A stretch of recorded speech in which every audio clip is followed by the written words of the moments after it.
Hey everyone, it's Melanie, your SheShed Scrapper, here for the ScrapRoom design team. I am creating a one-page layout today with the Simple Stories Game Night collection and this month's sketch. So for this layout, I am actually just using the 3 add-on kits that I receive each month. So I get the embellishment kit, I get the pattern paper kit, and then I receive the Shots of Life kit, which is geared towards pocket pages. So for the sketch, I needed one larger kind of square pattern paper. I needed one strip coming down the left of that pattern paper, and then one other strip going across the page the other way. Hopefully that makes sense.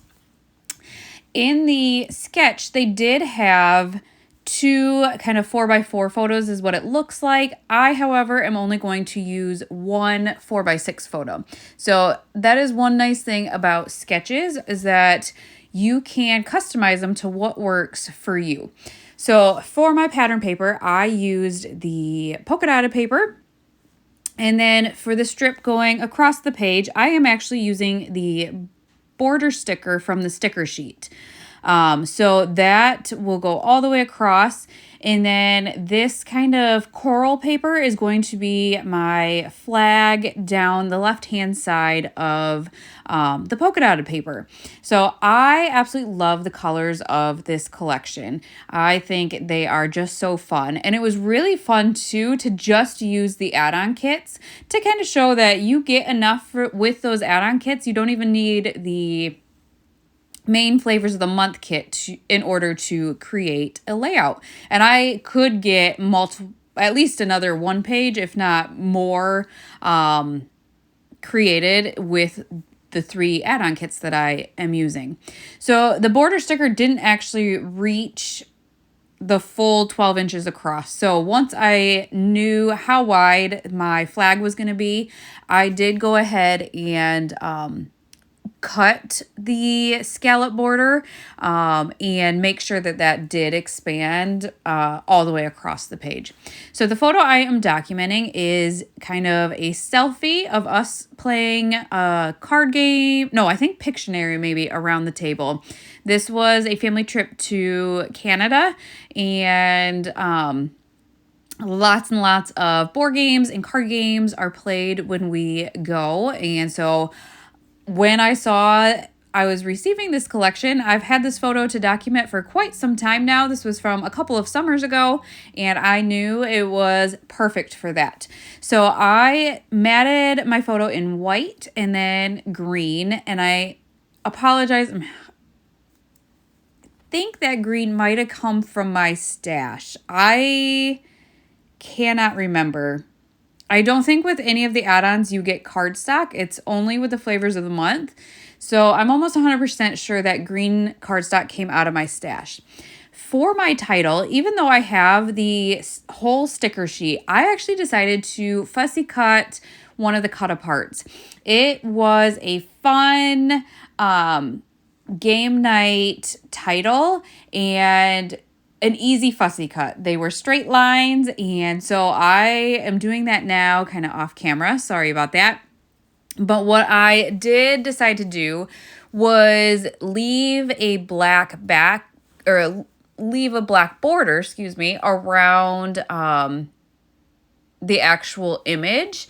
Lucky for me, it was printed on black because I knew that was going to be on the white background polka dotted paper. I needed kind of a border, and so that was kind of an easy fix for that title to really pop.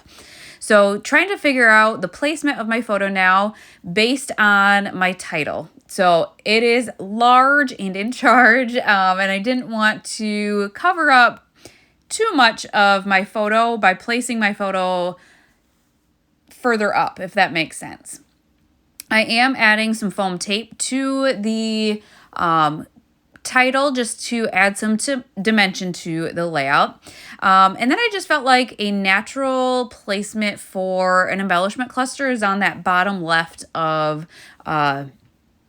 the photo there. So I will add to that cluster down there on the bottom. And then I will actually kind of elongate my title down the side of the photo as well. I just felt like there was a lot of open space, and I have a hard time with open space, whether it be white space or a big open space of the pattern paper. I don't know what it is, but I like to fill in that space. And so that Let's Play sticker was great. And then this ribbon was even better. So I am popping that up on foam tape, and I love the way that that kind of goes down the side of my photo, elongates that title a little bit, and just fills in that space there. One last little cluster is going to be here at the top left. Kind of sticking with that circular theme, I guess. That ribbon kind of is circular, and then I have the circular element in the bottom, and now at the top. And then I just added some of the phrase stickers at the top. Rounding it off, I believe I will be adding some of the enamel dots to kind of finish off these clusters here. Again, I am loving this collection. It is bright and colorful and so much fun. So now I have my hands on the Flavors of the Month kit, so I will be trying to document even more using this fun collection. So definitely check out the Scrap Room, not just for the Flavors of the Month kit, but all of the add-ons as well. And there's a double shot kit, which is 2 completely different collections in that kit that are different from the Flavors of the Month. So I am loving the Scrap Room. Check out their kits. They're so much fun, but I hope you guys enjoyed this layout, and we will see you next time. Bye, guys.